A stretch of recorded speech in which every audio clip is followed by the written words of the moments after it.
It is not officially over, but we are in that phase of waiting for the sound and fury of the second session of the 67th Idaho legislature to settle. And of course, we're also in that phase of wait and see what the governor does with those last-minute bills that were sent to his office. One of the final items, whether to allow the sale of the old Idaho Transportation Department campus in Boise to go final. After weeks of debates and backroom maneuvers, lawmakers officially killed that real estate deal by approving the agency's budget last night. Those who voted for the budget say they think they could get more money for the land later. Those who voted against it say a committee shouldn't meddle in policy, especially the sale of a property already agreed upon. There was a lot that went on over the course of the 87 days, and especially over the last couple of days to send the House and Senate to recess. Joe Paris breaks it down. Let's start on March 20th with House Bill 723. This would be the original allocation for the ITD budget for the year, and it also did include language that revoked the permission to basically sell the State Street campus. Idaho lawmakers, they had some problems with it. So House Bill 723, it actually passed the full Idaho House by one vote. When we broke everything out and we looked at everything and we looked at the cost aspect, this was a better option. This is where we were going to actually have the potential to save additional tax money. So 723 headed back over to the Idaho Senate. 8 days later, on March 28th, 723, it fails, 16-19 in the Senate, mostly because those against the idea didn't like the concept of going back on a deal. If we overturn the board decision with this budget, we're saying that you can't trust the word of the state of Idaho, and I don't think we want to do that. That's why I'll be voting against this budget. A number of days later, April 2nd, another new piece of legislation is drafted. That's Senate Bill 1461.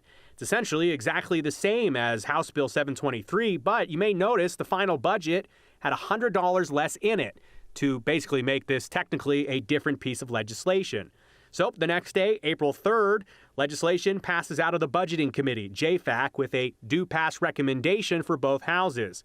But Senate Bill 1461 suddenly got stuck in the Senate yesterday afternoon. President rules that the bill is not in order. Concerns about it being a copy-paste with no real differences in it, essentially meaning you would get to vote on the same legislation twice, one that was already defeated. A bill having precisely the same title and subject as the one previously rejected by the House, that's small h, may be refused for introduction. So after some legislative protocols and some fact-checking and some rule-checking, Idaho lawmakers said Senate Bill 1461 in the Senate, it wasn't going to happen. We are ready for business. Ms. Otto, please, let's go to ITD budget setting. The Joint Finance and Appropriation Committee once again met to draft another budget, this time House Bill 770. But still, skeptics had the same problems with it. Earlier this session, it was made very clear that this is a budget committee, not a policy committee, and yet here we are ramming a piece of policy into a budget. Senator, I think we have established and have a legal opinion that this is perfectly legal to have in here. It directs use of the funding and is fiscal policy. Madam Chairman, legal opinions grow on trees in this building. So House Bill 770 was essentially, again, the same as House Bill 723 and Senate Bill 1461. This one, though, had $200 less in it than the original appropriation. Good, ladies and gentlemen, this is the bill we've all been waiting for. House Bill 770 passed the Idaho House pretty convincingly in this conversation, 37-31. I think it gives the best value to the taxpayers of Idaho.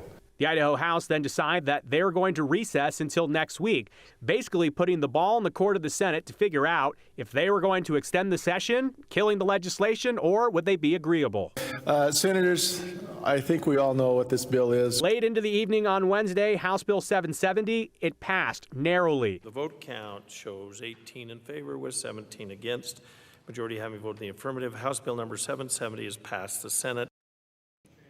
So the final thing in play here, Brian, is that it is sitting on the governor's desk. And at this point, at 5:03 on Thursday, we have not heard if the governor has signed, veto, or is still thinking about it. Okay, so the crux of this is whether or not this sale for this ITD campus in the building on State Street is going to go final. What about the people who actually are trying to buy it? What do they have to say about this? Well, they're clearly frustrated, and they don't think that it should have gone down this way. And I got a statement from them earlier today basically saying so much. But I want to go back to a March 21st letter that was basically written to the state of Idaho from the the group that wanted to buy it, and they basically said that we hope that it won't be the case that the sale is blocked, and they look forward to ongoing productive cooperation. But they do say that basically, if the code isn't enforced in a way that they read it, basically undoing a deal, that they might look into legal options in terms of what's happening here. Because as it's highlighted, it's not like they just showed up 6 weeks ago and said, hey, we'd like to buy the campus. Right. This has been going on for years. Yeah.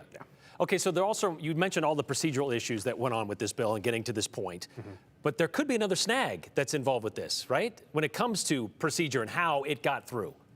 Yeah, I think you get a situation where the Idaho Senate was hoping to, pass the legislation. It got stuck into JFAC, Right. and there was this letter that was written that was basically saying you can't run the same legislation twice, which is interesting, Brian, because lawmakers pointed out we've done this before. Yeah. The real difference between yesterday and previously is that somebody in the Idaho Senate said, no, we shouldn't do this, I'm protesting. Whereas in the past, in the Idaho State House, basically rerunning the same bill with a little bit of a dollar difference, it's been allowed to go because, as the Lieutenant Governor explained as he was running the Senate floor, no one objected previously.